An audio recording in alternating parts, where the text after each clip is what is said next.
viewers, and good evening, ma'am. I welcome you on behalf of Shashideen Foundation. And as you all know, today's topic is how to launch yourself into a successful career. And we are really glad to have Ms. Kaushiki Sondhi ma'am with us. So it's going to be a very amazing session. So let's begin with this session, ma'am. Ma'am, my Thank you. first question is, can you brief about your journey till now? How was your experience in few words? Sure. Thank you, Nikita, and you are doing a fantastic job. First of all, thank Thank you to you, Shashi Dream Foundation, for having me here, and it's my honor to be a part of this foundation. Okay, about me, my name is Kaushiki Sondhi. I am from Agra. I started my journey like it's only a 3 years journey जहाँ से लेकर मैं यहाँ तक पहुँची हूँ. तो मुझे लगता है कि मैंने जो छोटे छोटे स्टेप्स का ध्यान रखा उससे मैंने 3 साल में बहुत जल्दी सक्सेस को छुआ और उसका टेस्ट चखा. तो मैं उन चीजों को आज अपने ऑडियंस से, अपने बच्चों से शेयर करना चाहती हूँ कि वो क्या छोटी छोटी बातें हैं जिनको हम बीच में मिस कर देते हैं और जिनके कारण हम लोग एक करियर में तो घुस जाते हैं पर हम लोगों को ये नहीं पता होता कि उसकी सक्सेस की लिमिट्स क्या है. तो मैं अपनी जर्नी को यही डिफाइन करूंगी कि मैंने उन चीजों को ध्यान रखा और मुझे कहीं ना कहीं लोग बहुत अच्छे एडवाइस करने वाले मिल गए as a mentor, as a दोस्त. तो उन लोगों की काबिलियत की वजह से मुझे बहुत फायदे हुए. तो मैं उन्हीं चीजों को आज कारण यहाँ पहुंची. और मैं अभी एक ऑल इंडिया काउंसिल करके संस्था है, ऑर्गेनाइजेशन है जो all India council human rights, liberties and social justice, उसके साथ जुड़ी हुई हूँ और उनके साथ as an board of member editor की पोस्ट पे अपॉइंटेड हूँ. तो मेरा ये बैकग्राउंड है. बाकी आपको लिंक्डइन पे मिल जाएगा. अभी मैं यहाँ पे अपने टॉपिक के बारे में बात करना ज्यादा पसंद करूंगी. जी बिल्कुल मैम, बिल्कुल मैम. सबसे पहले हम बात करते हैं कि जब हम शुरुआत में अपना करियर चूज करते हैं तो हमें अपना करियर चूज करते हुए किन बातों का ध्यान रखना चाहिए ताकि हमें आगे जाके प्रॉब्लम ना है उस बेसिकली करियर. देखिए, करियर चुनते वक्त सबसे पहले तो अगर आप 10th और 12th में हैं तो मुझे लगता है आप इतने बड़े हो चुके हैं कि आपको पता होना चाहिए मुझे करना क्या है. ठीक है, इन्फ्लुएंस मत हुई है इधर उधर से कि मेरा दोस्त ये कर रहा है, मेरी मम्मी ने कहा, मेरे पापा का सपना है कि मैं डॉक्टर बनूं. इन सब चीजों से कोई फर्क नहीं पड़ता. आप क्या चाहते हैं इन चीजों को ध्यान रखिए. अगर आपने 3 इडियट मूवी देखी है तो मुझे लगता है उससे बेहतरीन मूवी कोई नहीं है इंस्पिरेशन लेने के लिए कि आप क्या चाहते हैं, आप में क्या गिफ्ट है. और हर एक इंसान में मुझे लगता है गिफ्ट है. तो उसको पहचानिए, अपनी एबिलिटीज को जानिए और उसके बाद अपने करियर का चुनाव करिए और उस चुनाव के बाद अपना स्वॉट एनालिसिस करिए. जैसे कि मैंने पहले भी आपके फेसबुक वाले उसमें बात की थी कि अपना स्वॉट एनालाइज जरूर करिए. उसको करके ही आप आगे बढ़ेंगे तो मुझे लगता है आपकी काफी चीजें छटनी हो जाएंगी. तो वो चीज को आप बिल्कुल ध्यान रखिए. तो मैम बेसिकली स्वॉट एनालिसिस से हम अपने अंदर की जो भी काबिलियत है या फिर जो भी हमारे अंदर गिफ्ट है, टैलेंट है, हम उसको पहचान सकते हैं. देखिए, पहचान सकते नहीं सकते ये भी एक टैलेंट है, पहचानना भी एक टैलेंट है. अब आप स्वॉट एनालाइज करके बैठ जाएं और कहो मुझे तो कुछ समझ नहीं आया, या मेरे तो जैसे मेरे को एक बच्चे ने क्वेश्चन किया था कि कभी कभी वहां ब्लैंक स्पॉट होते हैं मैम, तो उसमें क्या करें. Blank spot in the sense कि हमें समझ ही नहीं आता क्या करें, या दोनों गलत, नेगेटिव पॉजिटिव दोनों बराबर बैठ रहे होते हैं, उस कंडीशन में हम क्या करें. तो मेरा मानना है कि स्वॉट एनालाइज करना एक वो नहीं है कि उससे आपको पता चल जाएगा कि और आपको क्लियरिटी आ जाएगी. स्वॉट एनालिसिस कहीं ना कहीं आपको एक ब्लूप्रिंट देता है कि आप जो कर रहे हैं वो कितना सही है. अपने डिसीजन को एक वेरीफाई करने के लिए आपको एक कॉन्फिडेंस लेवल देता है. देखिए, पता तो आपको अंदर से होता है कि आप क्या कर रहे हैं, कैसे करेंगे, कितना खर्चा आएगा, कितना मेरे को दूर जाना पड़ेगा, कितना मैं इसको ईमानदारी से कर पाऊंगा. तो स्वॉट एनालाइज एक तरीके का बस आपको सपोर्टिंग सिस्टम है, बाकी सब कुछ आपके ऊपर है. और स्वॉट एनालाइज से फायदा लेना भी एक एबिलिटी है. तो उस एबिलिटी को भी आपको आना, और मुझे लगता है सबको आता ही है, बस यही है कि हम लोग कहीं ना कहीं फेयर फैक्टर से सराउंडेड हो जाते हैं. तो उस फेयर फैक्टर को दूर रखिए और आगे बढ़िए. जी मैम, चलो फिर अगर हमने एनालिसिस तो कर लिया, लेकिन ठीक है अगर हमने कोई करियर चूज कर लिया लेकिन उस करियर में हमें कभी कभी कॉन्फिडेंस नहीं होता है कि अगर हम चूज कर लेते हैं तो ये इस बात का डर रहता है कि कहीं ना कहीं अगर मैं सक्सेसफुल नहीं हुआ या नहीं हुई तो पेरेंट्स की बात भी नहीं मानी और खुद के करियर पे भी चलते. बिल्कुल बिल्कुल, मैं बात मान. बहुत प्यारा क्वेश्चन है आपका निकिता, बहुत बहुत खूबसूरत क्वेश्चन है. और आप, मेरे को लगता है आपकी जो एज है इसमें काफी बच्चों को, काफी लोगों को ये चीज रहती होगी या फेस कर रहे होंगे। तो मेरा मानना है कि देखिए सक्सेस नहीं मिली, अब देखिए हर कोई ब्लिंकिंटन तो बन नहीं सकता या हर कोई बिल्कुल टॉप मोस्ट डायरेक्टर तो बन नहीं सकता। मैं भी एक सक्सेस की डेफिनेशन को समझाना चाहूँ तो सक्सेस क्या है? सक्सेस वो है जहाँ पे आपको लगता है कि हाँ मैंने हर हर जो घर है सक्सेस के माध्यम का, चाहे वो सैलरी हो, चाहे वो मेंटल सेटिस्फेक्शन हो, चाहे वो घर वालों की बात रखना हो, चाहे वो अपने एज के हिसाब से अपने दूसरे कॉम्पिटिटर्स को देखते हुए मैं कितना पानी में हूँ वो देखना हो, तो उन चीजों को देखते हुए अगर मैं सही चल रहा हूँ तो मेरे ख्याल से सक्सेस वही है। अब देखिए आप अब अनलिमिटेड जस्टिफिकेशन करेंगे तो उसमें तो फिर आप कहीं सेटिस्फाई नहीं होंगे, तो आपको एक सेटिस्फेक्शन लेवल लेकर चलना पड़ेगा। और कहीं ना कहीं हमारी जो 20 से 25 या 26 साल तक की उम्र होती है उसमें बच्चे जो होते हैं वो एनर्जी से भरे होते हैं, उनको लगता है हम आज आसमान छू देंगे। तो आसमान छूने की जरूरत नहीं है, आसमान वही है जहाँ पे आपका दिल आपको गवाही दे रहा है कि हाँ आप ठीक है। अभी मैंने रिसेंटली देखा एक बच्चे के 92 नंबर आए और उसको घर वालों ने कहा कि आप 100 ला सकते थे और उसने जाके अपने साथ कुछ नेगेटिव करने की कोशिश की। तो ऐसा मत करिए, 92 कोई कम नंबर नहीं है। तो अब आप कहिए मेरे 100 क्यों नहीं आए, तो वो सक्सेस नहीं है। सक्सेस 70 में भी है, 90 में भी है, कोई 50 नंबर लाके भी सक्सेसफुल मान रहा है अपने आप को।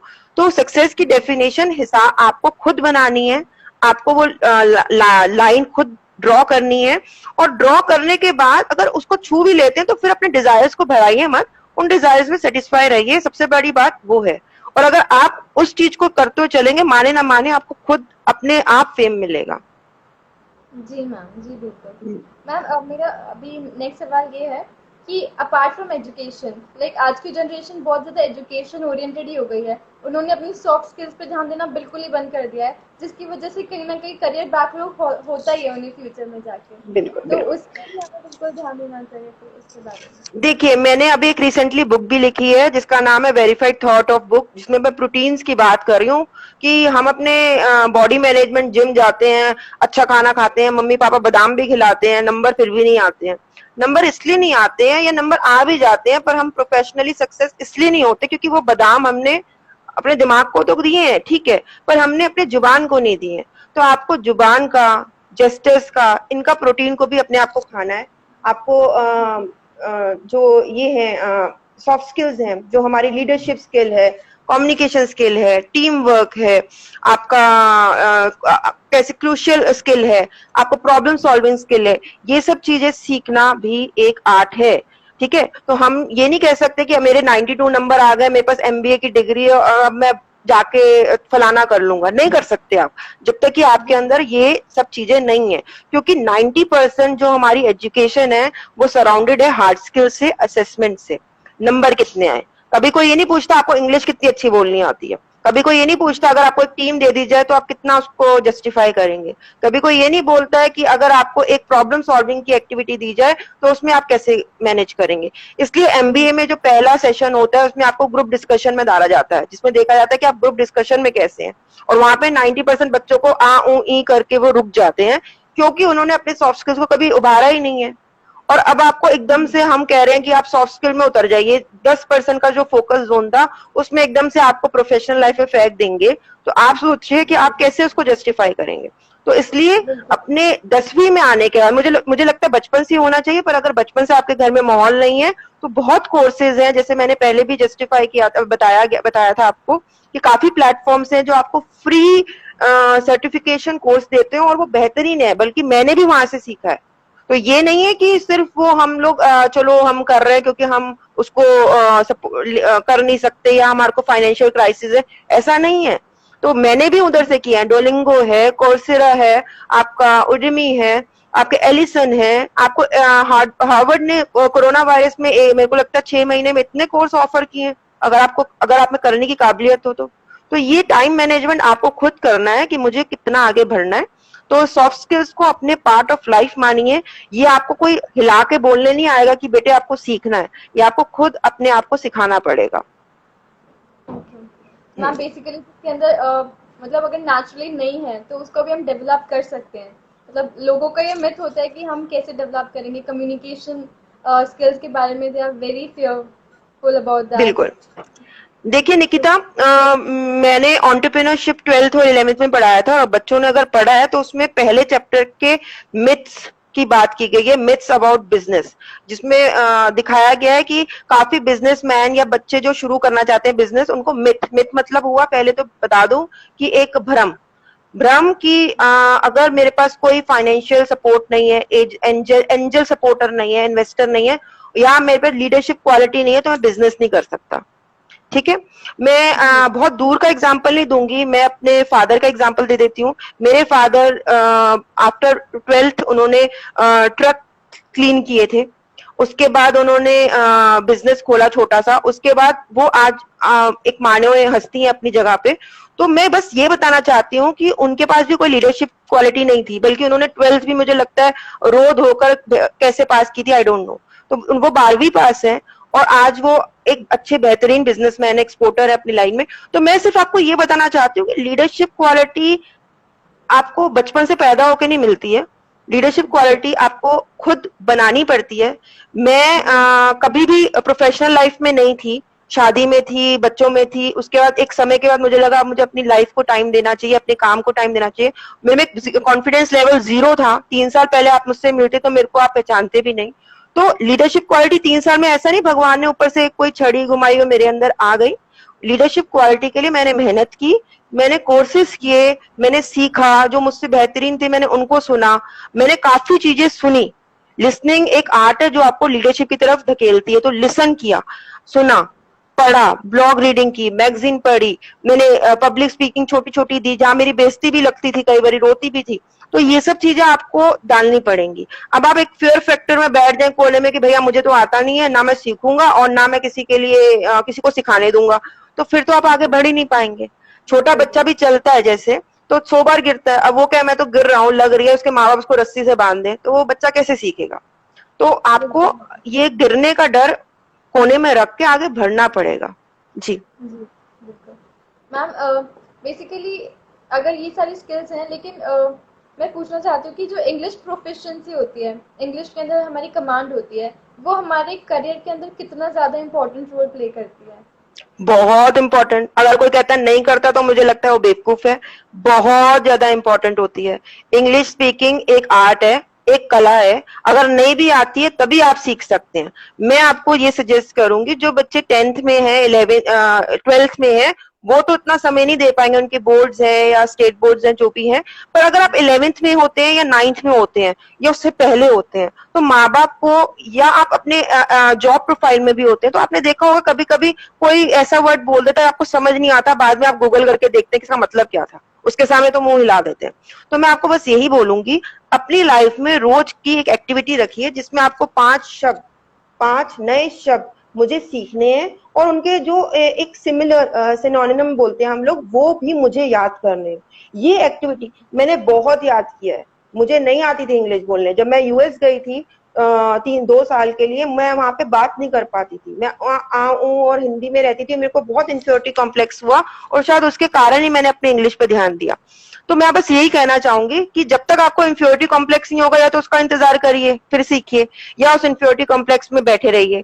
तो इन दोनों चीजों में बैठे रहेंगे तो आप सक्सेस का मजा कभी नहीं ले पाएंगे।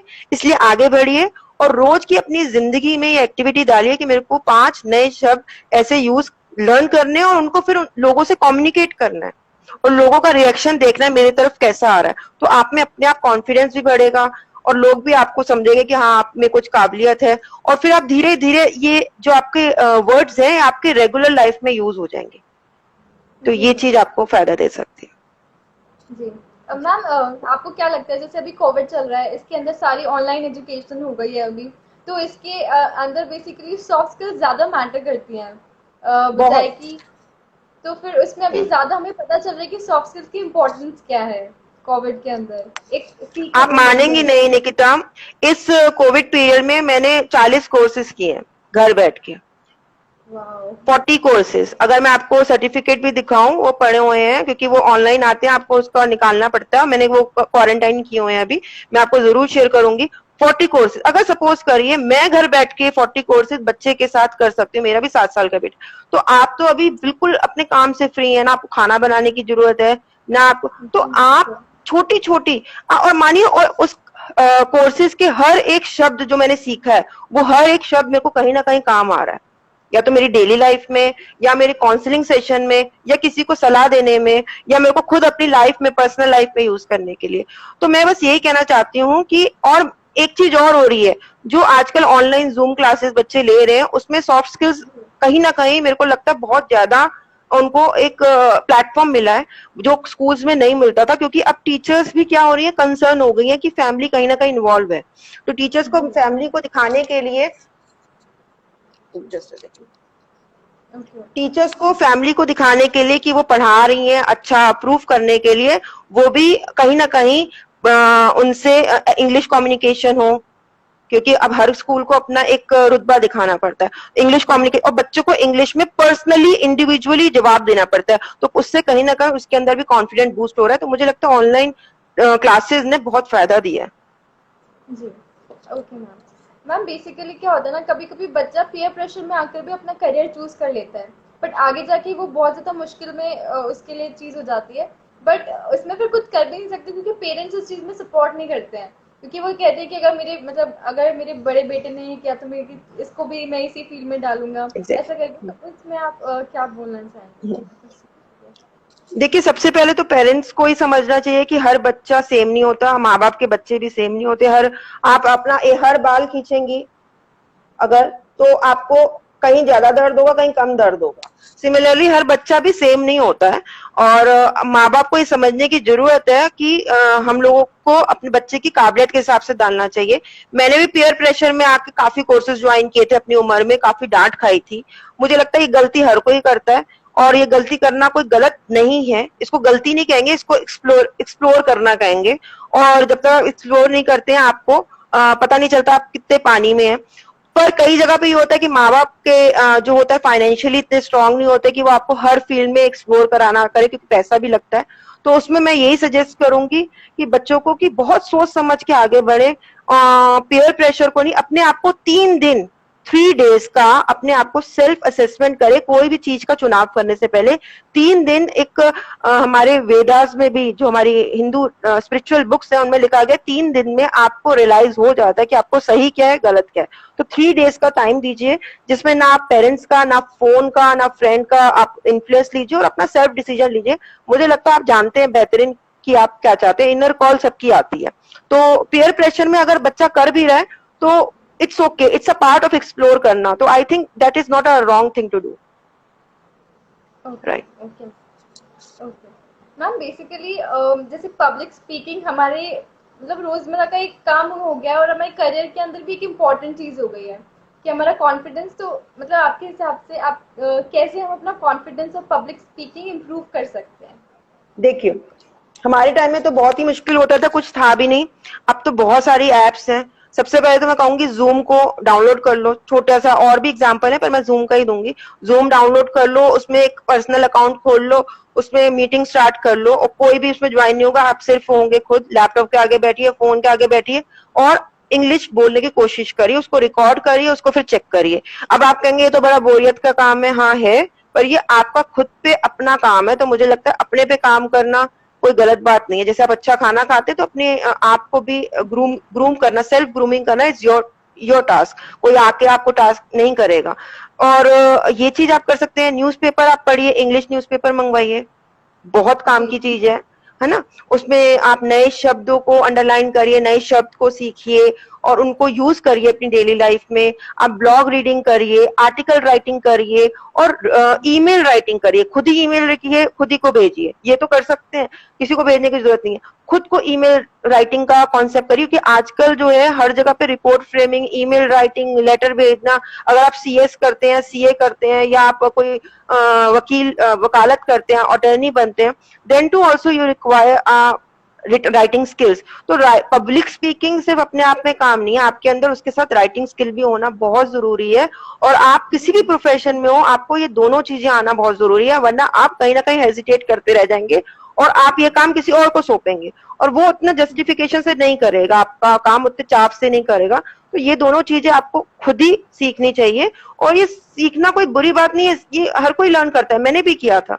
तो ऐसा नहीं है कि आप इसमें कोई शेम की बात है, it's a part of life, कहीं से शुरू करना पड़ता है।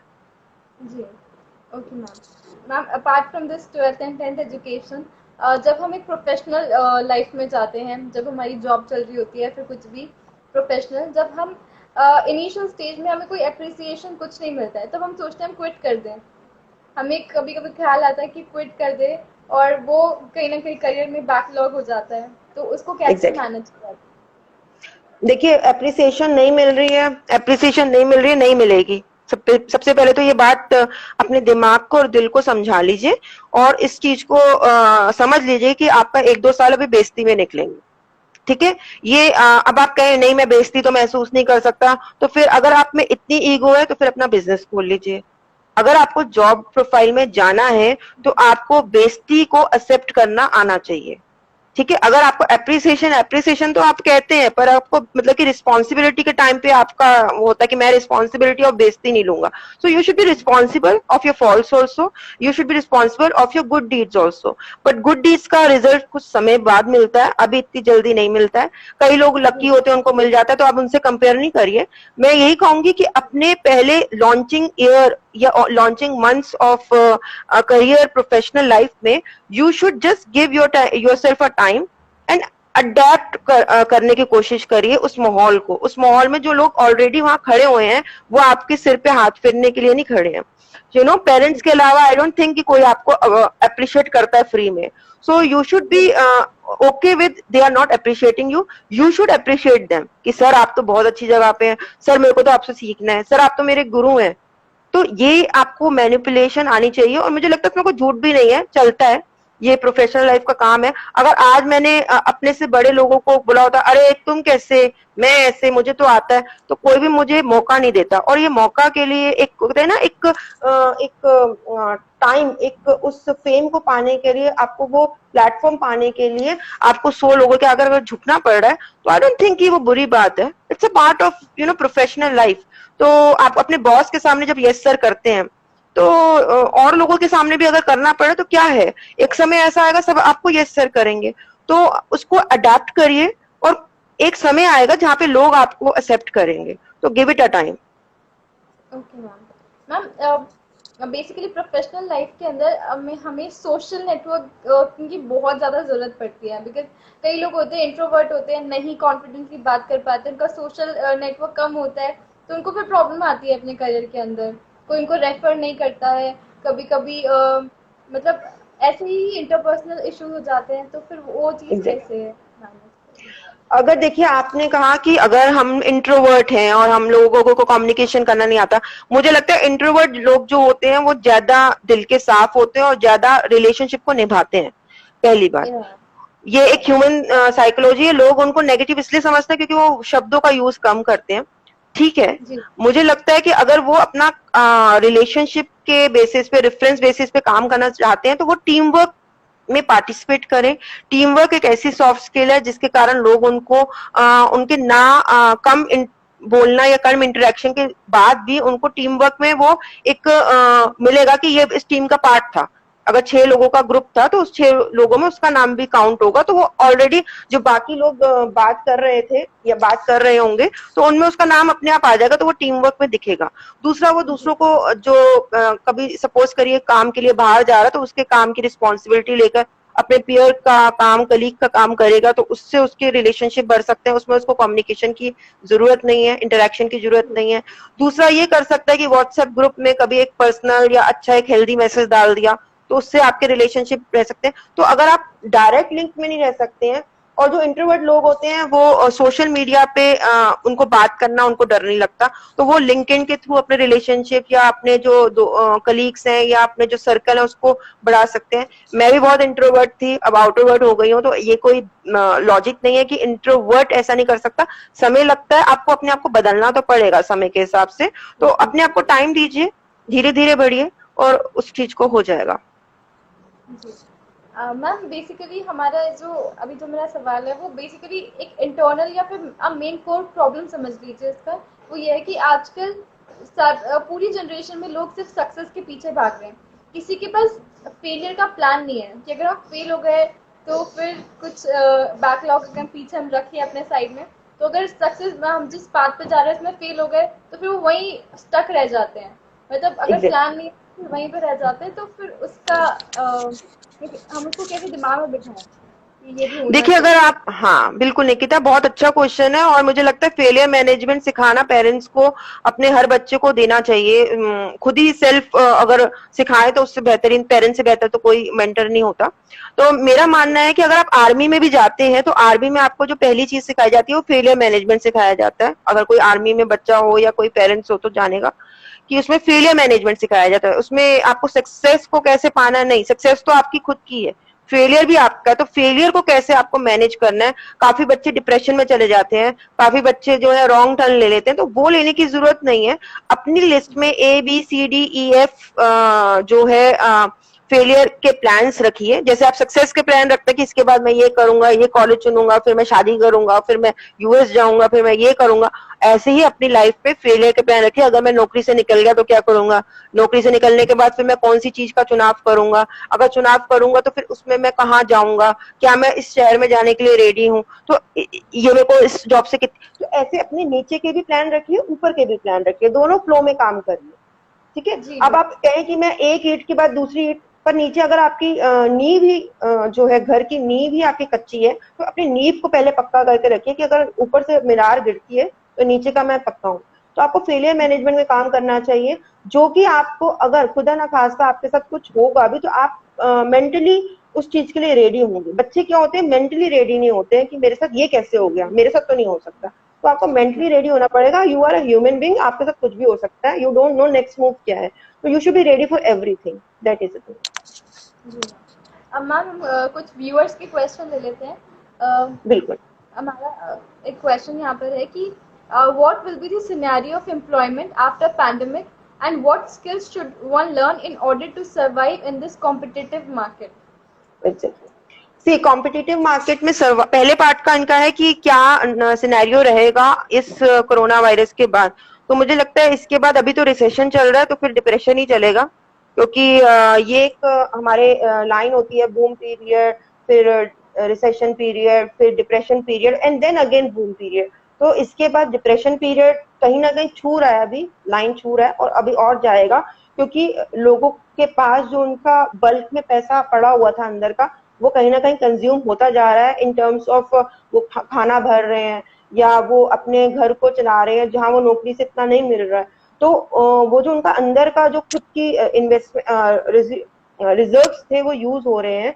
तो इसके बाद डिप्रेशन पीरियड ये आएगा, क्योंकि जॉब में भी इतनी जल्दी इनको ऐसा नहीं है कि बूस्ट हो जाएगा, पर कहीं ना कहीं इंडिया में नौकरियां आने वाले समय में बढ़ेंगी, क्योंकि अभी रिसेंट न्यूज में भी ये चीज दिखाई गई थी कि गूगल ने 1700 करोड़ तक का इन्वेस्टमेंट इंडिया में किया है, और आने वाला टाइम में जो यूपी है उसमें आगरा को ही शायद वो लोग हब बनाएंगे आईटी कंपनीज का, जैसे सिलिकॉन वैली है। तो होप करते हैं कि ये चीज हो और डिप्रेशन पीरियड से छुए ना इंडिया। तो वो चीज एक फर्स्ट पार्ट का मैं आंसर दूंगी। और सेकंड पार्ट जो उन्होंने कहा है कि हमें कॉम्पिटिटिव वर्ल्ड में, Nikita if you can repeat the question, I just missed it. Competition world में, हाँ ma'am just a second I just yeah ma'am he is asking what skills should one learn in order to survive in this competitive market. Exactly, so he should learn the soft skills of leadership. अगर आपका काम ऐसा है जहाँ पे आपको leadership दर्शानी है, जैसे कि अगर सपोज करिए आप एक वकील हैं और आप में कम्युनिकेशन नहीं है, आपको अपनी बात रखनी नहीं आती है, तो जज के सामने जाके आप यस सर करके आ जाएंगे, या दूसरा वाला जो पार्टी कहेगी उसको आपको मान लेंगे, या आप अगर दूसरी वाली पार्टी इंग्लिश में बात कर रही हो और आप हिंदी स्पीकिंग रखते हैं तो कहीं ना कहीं आप हेजिटेट करके उनसे फाइट ही नहीं करेंगे, उनकी हर बात में यस या चुप रहेंगे। तो मैं बस आपको एक छोटा सा एग्जांपल दे रही थी कि इसमें आपको अपनी स्पीकिंग स्किल्स, कि आप दूसरे पे भारी पड़े, आप जब दूसरे पे भारी पड़ते हैं अपनी बात करने में, और आपके बात करना ये एक ऐसी कमांड है जो आप दिखा सकते हैं अपने जेस्टर्स में या अपनी पर्सनैलिटी में। पर्सनैलिटी ग्रूमिंग करिए। देखिए, मैं ये नहीं कह रही कि अपने ऊपर बहुत खर्चा करिए और जाके BMW में घूमिए या अपने कपड़े एक्सपेंसिव पहनिए, पर हाँ इन चीजों का फर्क पड़ता है। दुनिया है, मटेरियलिस्टिक चीजों से आपको जज करती है, तो आप अगर ज्यादा नहीं तो 6-7 टी-शर्ट्स और अपने गैजेट्स ऐसे लीजिए जो दिखावी हो। ठीक है, जो आपको पता हो कि these are for the places where I have to show business, तो आपको ऐसी कुछ चीजों पे काम करना पड़ेगा। अगर आज मैं आपके सामने अजीब सी बैठी होती तो आप भी कहते कि ठीक है ना, इसकी वैल्यू नहीं दे सकते। तो ये एक ह्यूमन साइकोलॉजी है, इस पे आपको थोड़ा सा प्ले करना पड़ेगा। जहाँ 5-6 शर्टें आप अच्छी लीजिए, उनको अपने इन्वेस्टमेंट मानिए, ये भी एक इन्वेस्टमेंट है। पर्सनल ग्रूमिंग भी एक इन्वेस्टमेंट है। अच्छे परफ्यूम लीजिए 2-3, उनको थोड़ा थोड़ा यूज कर, that is a simple things you can do to groom yourself. So this is a part of competitive life, if you can take them. Okay, ma'am. Okay. There's another question. What do you suggest people when their goals are truly big than their efforts? Exactly. मैं आपको मैंने अपना रखा हुआ था, let me show here it is. देखिए, effort कम value ज्यादा, मेरा ये इसका आर्टिकल का ही पार्ट है कि अगर आपने पेरिटो मॉडल, पेरिटो प्रैक्टिस को पढ़ा होगा, गूगल करके पढ़िएगा, जिसने भी क्वेश्चन किया है कि पेरिटो में ये कहा गया है कि 80% हम लोग जो है फोकस रखते हैं अपना अपने कि हम मेहनत करेंगे, एफर्ट्स कर रहे हैं। मैं तो बड़ा हार्ड वर्किंग हूँ, मैंने 6 ये चैप्टर याद किए, मैंने इतनी मेहनत की। तो हार्ड स्किल्स, मैंने कोई हार्ड स्किल नहीं की, मैंने आज तक कोई हार्ड स्किल नहीं की है। मतलब hard skill in the sense, मैंने कोई मेहनत नहीं की है कभी भी। मैं it is been like 100 like 70 days मैं घर से बाहर नहीं निकली। Then too I am active on the counselling sessions online, आप मेरे लिंक्डइन पे देख लीजिए। तो मेहनत करना कोई आंसर नहीं है, आपको अपने एफर्ट्स डालना कोई वो नहीं है। कितने स्मार्ट तरीके से आप काम कर सकते हैं ये बात है, और ये स्मार्ट तरीका आपको कहीं ना कहीं ढूंढना पड़ेगा, सर्च करना पड़ेगा, अपने अंदर पहचानना पड़ेगा, और ये हर कोई जानता है। ठीक है, आप सेल्फ एनालाइज करिए। हम क्या है कि बाहरों की बातों में, उसकी बेटी ने इतने फलाना नंबर ले आए, उसका हम लोगों को देखते हैं, लोगों को मत देखिए, आपकी एनर्जी अपने ऊपर इन्वेस्ट करिए, तो यू कैन डू दैट। तो एफर्ट करना is not a thing, value effort करना, लाइक 80% आप फोकस मत करिए, 20% जो आपका गिफ्ट है, एबिलिटीज है, उन पे काम करिए। इफेक्टिव करना है। एग्जैक्टली। जी जी मैम, नेक्स्ट क्वेश्चन है, हाउ टू इन्फ्लुएंस पीपल। अच्छा, देखिए, इन्फ्लुएंस करने के 2 तरीके होते हैं। एक तो इन्फ्लुएंस होता है आप अच्छा ड्रेसअप कर रहे हैं, आपकी पर्सनैलिटी ऐसी है कि लोग आपको सीरियसली ले लेते हैं। कई लोग होते हैं कि they have high personality, you know, चमक रहे हैं तो वो अलग सी ग्रुप में दिख जाते हैं। लोगों को इन्फ्लुएंस करने की जरूरत ही नहीं है, आप खुद ही 90% जोन में जीत चुके होते हैं। कई लोगों का होता है कि पर्सनैलिटी नहीं है पर हमें इन्फ्लुएंस करना है, तो आपको, है ना, अब जिनके पास पर्सनैलिटी की कमी है, पर्सनैलिटी इन द कमी इन द सेंस कि वो नाजुक से हैं, सेंसिटिव से दिखते हैं, तो उन लोगों को अपनी शब्दों पे, अपने बात करने पे, अपने जेस्चर्स पे और अपने पहनावे पे बहुत ज्यादा काम करना चाहिए। क्योंकि आपके पास अब वो चीज भगवान ने अगर आपको कम दी है या आपके साथ कम शेयर की है, तो आप दूसरी चीज पे काम कर सकते हैं। तो आप कहीं ना कहीं आपने देखा होगा, काफी लोग होते हैं जिनकी पर्सनैलिटी इतनी ग्रूम नहीं होती है पर वो फिर भी अच्छे लगते हैं। तो आप देखिए ना, उनके जो पहनावा, उनका चलना, उनका बैठना, उनका बात करना, उनका बोलना, हर शब्द सोच के, तो these things are what make the other person like, यार इसमें कोई बात तो है। जब ये चीज आ जाती है ना कि इसमें कोई बात तो है, and this is the thing you are, you know, you are knocking down, so that you have to touch, that you can groom yourself by taking good things, good, अपने आप को अपडेट रखिए, ऐसे टॉपिक्स पे update रखिए जहां लोग आपको बीट ना कर पाए, you know, and then throw that thing in between the communication. अरे यार तूने वो न्यूज देखी थी कल की, तो ही विल बी लाइक नहीं तो, देन स्पीक अबाउट इट, तो people will take you seriously, people will value you. तो ये चीजें आप कर सकते हैं। That's really nice, ma'am. Ma'am, there's another question. But when introverts cannot face through social media, then what is the option for those people? Okay, that's a good one. Yeah. Okay, see, if you can't do even social thing, like you are so much introvert and so much reserved person, so what you can do is, first of all, try to talk to yourself in front of a mirror. छोटी सी activity है, you can do that, and try to communicate with yourself, you know, a bit of वक्त अपने साथ बिताइए, और थोड़ा सा आप जो आप जिन पे आप ट्रस्ट, क्योंकि मेरे को लगता है इंट्रोवर्ट लोगों को ट्रस्ट फैक्टर रहता है कि वो हर किसी से अपनी बात शेयर नहीं करते हैं, तो थोड़ा सा अपना जिन पे आप विश्वास करते हैं उनके साथ थोड़ी कम्युनिकेशन करिए, ज्यादा बात करिए, और उनके जो फ्रेंड सर्कल है या उनके जो आसपास के लोग हैं उनसे पहले अपना कम्युनिकेशन, अपना दायरा बढ़ाइए, तो आपको थोड़ा विश्वास रहेगा, आपका विश्वास थोड़ा हिलेगा नहीं। तो आप उस माध्यम से अगर जाएंगे तो धीरे धीरे आपको लोगों पे भरोसा करना आएगा। तो आप पहले तो आर्ट ऑफ ट्रस्ट सीखिए। अगर आप इतने इंट्रोवर्ट है कि आप सोशल मीडिया पे भी नहीं हो पा रहे, then you have a trust factor, believe me. So पहले आप आर्ट ऑफ ट्रस्ट सीखिए, उसके बाद आप फिर सोशली एक्टिव हो सकते हैं, मेरा ये मानना है। तो ये कोई बुरी बात नहीं है कि आप इंट्रोवर्ट हैं और ऐसा है, होता है, पर इस चीज को आप ग्रूम कर सकते हैं, ये कोई बीमारी नहीं है।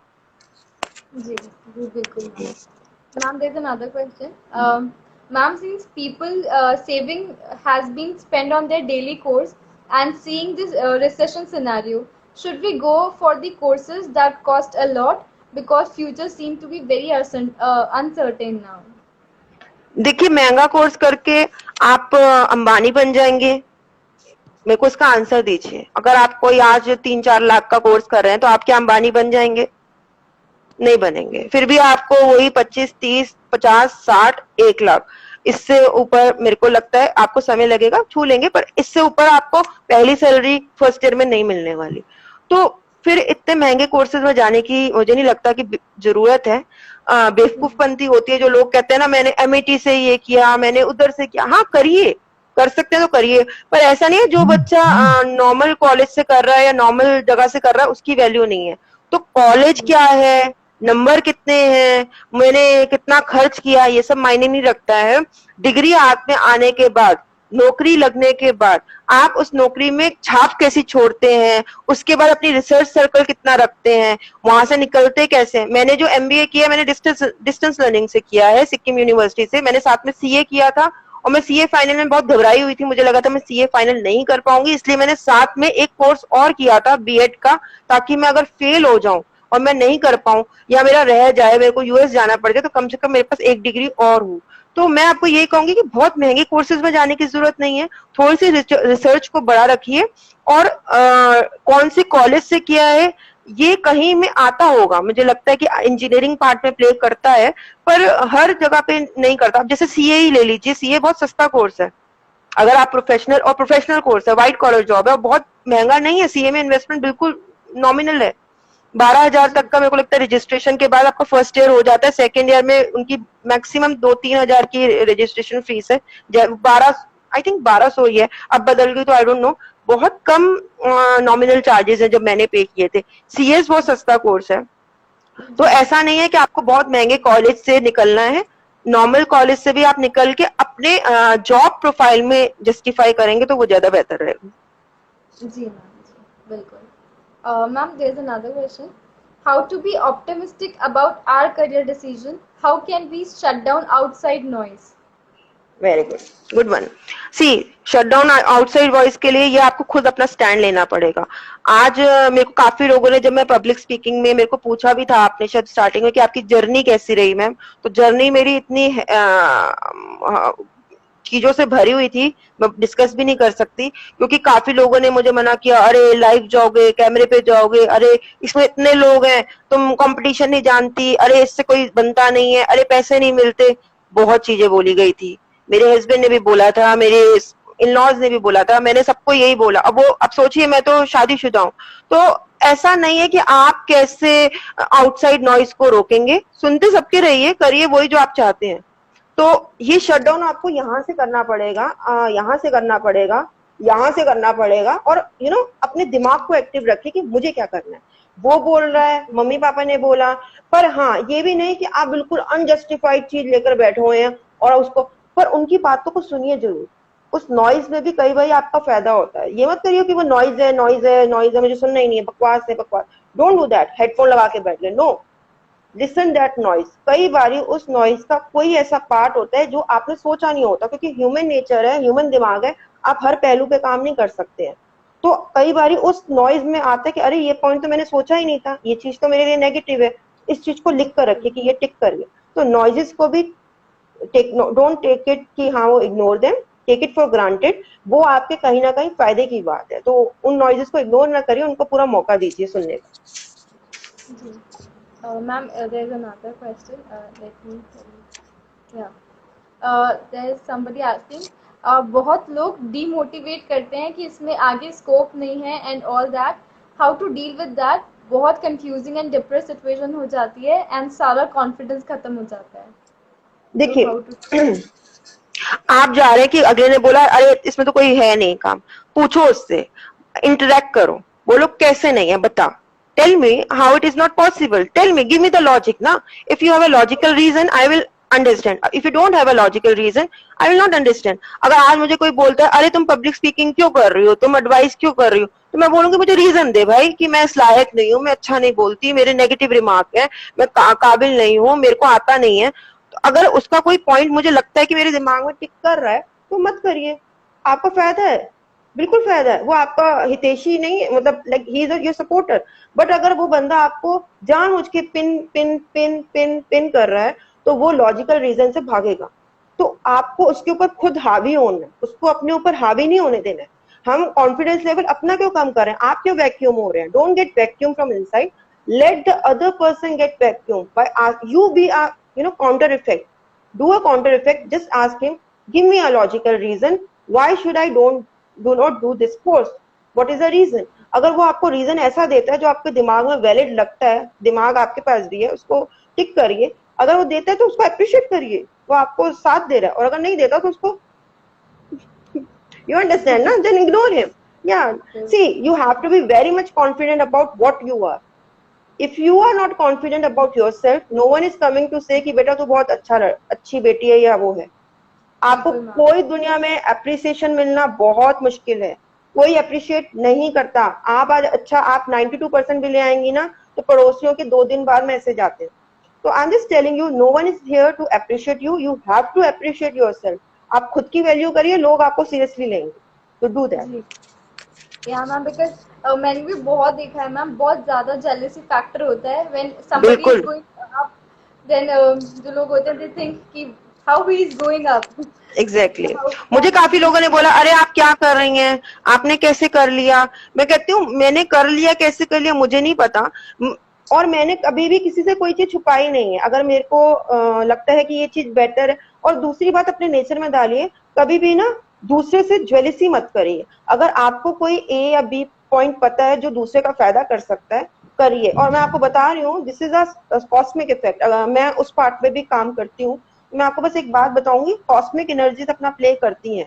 If you being a positive from inside ना, things will return back to you. तो डू अपने वर्क के साथ बहुत प्योर रहिए, अपने काम के साथ एक as a human be a pure person and things will fall your side. So that is the thing. Yeah. Ma'am, this is the last question that throughout your journey, what success mantra you followed that kept you motivating, that you want to convey to us? Okay, that is a good one. मैं कोई success का मंत्रा नहीं follow करती हूँ, मैं संतरा खाती हूँ। Okay, that was a joke. Okay, तो ये है कि सक्सेस का मंत्रा देखो, ये बच्चा है या बड़ा है या मेरी उम्र का, आई डोंट नो, पर जो भी है रिस्पेक्ट। सक्सेस का मंत्रा पता है क्या है? कॉन्फिडेंट, अपने बारे में किसी की मत सुनो, किसी के बारे में। अगर आपको पता है ना कि आप शीशे के आगे खड़े हो क्या, इफ यू नो कि you are doing everything right, you know, and लोग कह रहे हैं कि गलत है, ये है फलाना, और पर आपको पता है कि आप सही कर रहे हैं, आप तो किसी को हर्ट नहीं कर रहे हैं, आप ऐसा कोई काम नहीं कर रहे हैं जिसमें आपके माँ बाप आपके साथ नहीं है, तो भाड़ में जाने दो। सीधी सी बात है, give a dam. This is my Mantra. So just be yourself, be confident, leave apart कि लोग क्या कह रहे हैं। अगर आपको अंदर से पता है कि मैं सही हूँ तो बस give it a dam, that is the thing, that is my Mantra, what I follow. मैं किसी की नहीं सुनती हूँ जब तक मुझे नहीं लगता कि मैं गलत हूँ, जब तक मुझे नहीं लगता कि मैं अपने फैमिली को टाइम नहीं दे रही हूँ या अपने बच्चे को समय नहीं दे रही हूँ और मैं उनके साथ नाइंसाफी कर रही हूँ उस पार्ट पे, तो वो मत करिए। किसी चीज से अगर आपके माँ बाप को या आपकी फैमिली को हर्ट हो रहा है, वो काम मत करिए। बाकी आप कुछ भी करिए, सब आपके साथ है, दुनिया आपके साथ है।